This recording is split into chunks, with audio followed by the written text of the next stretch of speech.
Hello and welcome to Called and Caffeinated. I'm Stacey Summerow. I'm super thrilled you are here with me today to talk about something that I have never talked about on my channel before. Homeschooling. I am a veteran mother of 1 year of homeschooling under my belt now. Now, I don't pretend to be an expert by any means, but I have taught my 2 oldest children to read while also taking care of my 2 younger children who are ages 2 and 7 months now. And so I'm just going to be sharing with you my top 3 strategies this year for overcoming my greatest pain points with homeschooling. So I hope that these strategies will help you whatever point you're at in your homeschooling journey.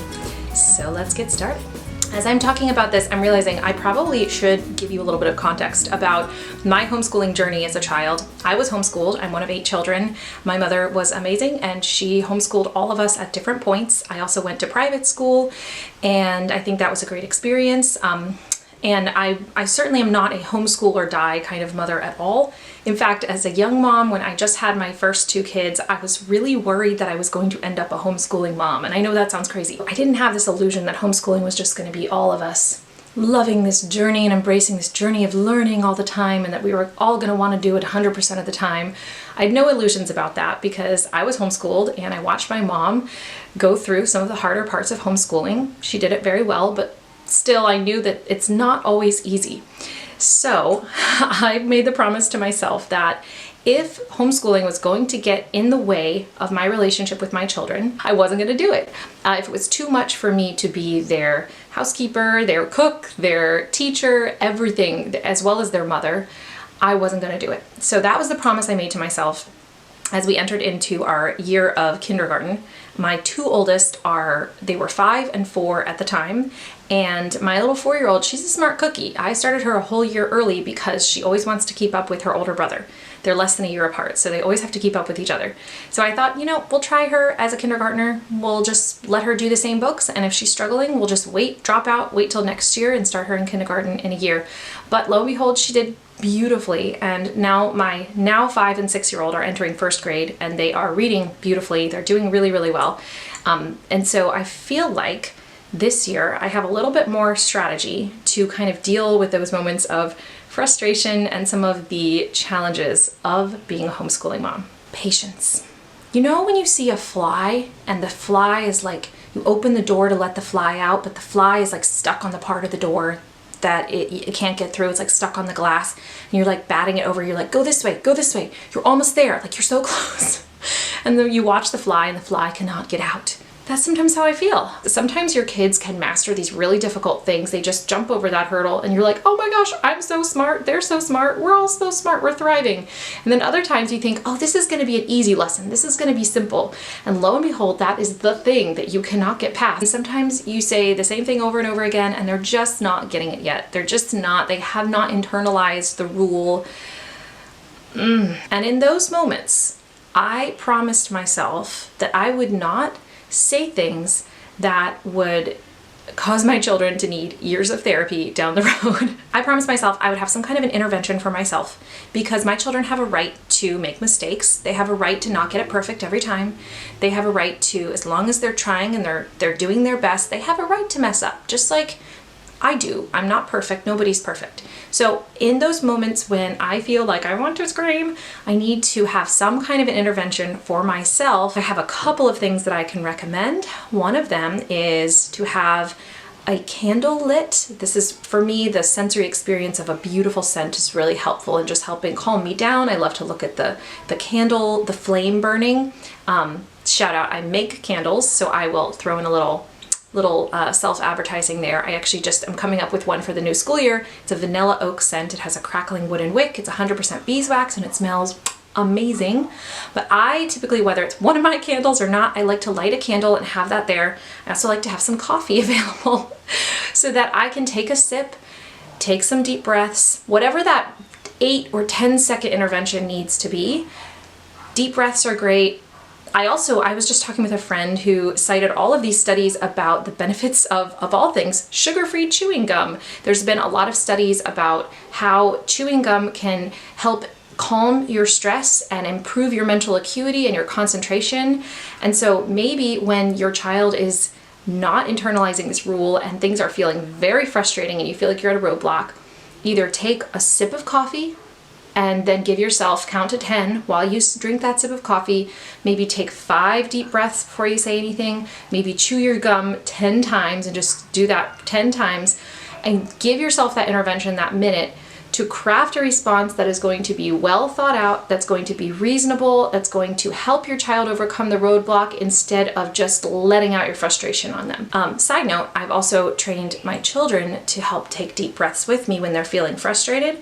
We'll take 3 really deep breaths together, we'll talk about it, and as they get a little bit older, I would not be at all opposed to letting them chew gum to help with their concentration and their mood and just processing that difficult thing slowly. Moving on to my second pain point for homeschooling. This is, what do you do with the little kids while you're homeschooling your bigs? Oh, this is a tough one. This is maybe the hardest part because your big kids could be working so beautifully, doing such a wonderful job, but if the 2-year-old is screaming and having a meltdown over here and the 7-month-old is getting dirt, eating dirt over in the corner, you can still feel like you are a crazy person on the inside. So here's what we do. My 7-month-old is still young enough where he typically takes at least 2 naps a day. So I wait until he's gone down for a nap so that I only have one other child to contend with. And I like to have little things for her. This sweet little tub from the dollar store with a little mat to go underneath. Hopefully you can see this. And then this is like a little, again, from the dollar store. Actually, my daughter's speech therapist put this together for her. And now we keep it for like her little special homeschool toy. So these are little bubbles, a duck. It's basically you give your animals a bath. Look how cute this is. A little bunny, a little dog. What else is in here? They get little baskets. They have soap.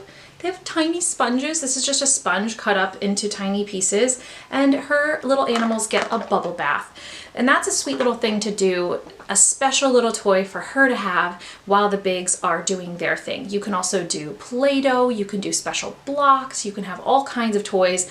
The possibilities are endless. Something that your child is going to think is special, something that is very Montessori where they feel like they're doing something, they feel like they're involved, maybe like a little cleaning set where they can clean the house for you. Kids love that. I'm like, cash in on that while they're little. Once they get older, they're not going to love cleaning the house anymore. But something that they can really get into on their own. Another great one is a sensory box. Oh, we had a bean sensory box. And yes, I had to clean up the beans off the floor every single morning, but just dried beans in a box with little buckets and little scoops and animals. Oh, kids love that. So something sensory for the small ones is great.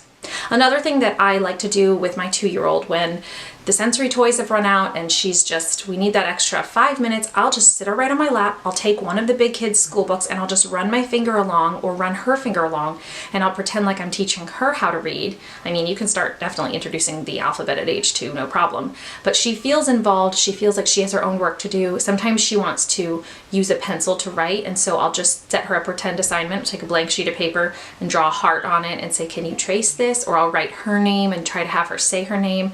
There's all kinds of things you can do to just give you that last 5 minutes of concentration and make that child feel like they're part of the action and they're part of the homeschool process because they see their big siblings. They want to be involved as well. They just want to be included. And finally, my third biggest pain point of homeschooling has nothing to do with the schoolwork itself. It is the fact that we are all in the house all day together and the house gets messy, and it drives me crazy how messy the house gets because I don't have 6 or 8 hours alone while my kids are at school to clean. I feel like when I homeschool, I have to let the little ones like mess something up, and that's the collateral for getting my homeschooling done with the big kids. So on those days, I try to get out of the house if I possibly can. I try to make a play date. And it's good for all of us. It's good because when we come home, the house is no messier than when we left it. I don't have to clean any more than I would have before we left. It usually puts me in a different mental state to get out of the house. And my kids need it. They need socialization. They need lots of friends. We are so blessed in our area to have a huge homeschooling group. So there's lots of other children their age who keep similar hours and keep a similar schedule to us. So we can make a play date every day of the week if we want to with families who have similar values, and we can play on all kinds of great outside time for the kids and hikes and apple picking and all kinds of beautiful things for them to do outside of the homeschool curriculum. Other days, I know it's really hard to get out if your kids, like mine, do not have nap schedules that sync up, so you kind of feel like somebody's napping but somebody's always awake. And then on those days, I try to give myself a lot of grace and I try to just get one thing done, whether that is the laundry or cleaning up and decluttering this one corner of the house so that every time I go over there, it looks beautiful and organized and I can draw a little bit of joy from that. I know a friend of mine does this. She has everything in bins in her house so that when it's time to clean up, she said her house can get really messy, but she can turn it around in 10 minutes. And I've been moving towards that. Toys in bins so that the kids can do it. They can literally just take everything off the floor, put it back in the bin where it belongs, and we're done. That has been a game changer, and in our house we're moving more and more towards bins, organizational bins, and it makes it so much easier for everybody to help clean up. And as the kids get older and they're no longer, 2 and 7 months, they will also be able to help contribute to the cleanup in just another couple of years. So it's a short phase, it's an intense one. The struggle is real. I know, the struggle is real, and sometimes the mental battle of just keeping yourself calm when things are exploding around you and your children are being children and having fun and having adventures and playing with their toys and messing up your house. That can be a really tough time for mom when mom would like to have some semblance of order. I think as long as you can keep mentally in a space where you are allowing them to be children and allowing yourself to have grace and saying to yourself, you know what, it's gonna get cleaned up eventually. I'm gonna do it eventually, maybe not right now. And that's the best that's it. You're doing it. You're doing a great job. Another thing that I have put together for our family, I know a lot of families have a prayer altar. We tend to break things in our family. So we don't have a prayer altar, but we do have a prayer box. And I think it kind of makes things more special for my children. This box lives on a shelf, and inside is a little basket of rosaries. You can probably hear the kids downstairs. We have some baptismal holy water. We have my baptism candle. We can light that. And we have little, these are little peg dolls of saints that my mom has painted for us, little statue of the Sacred Heart.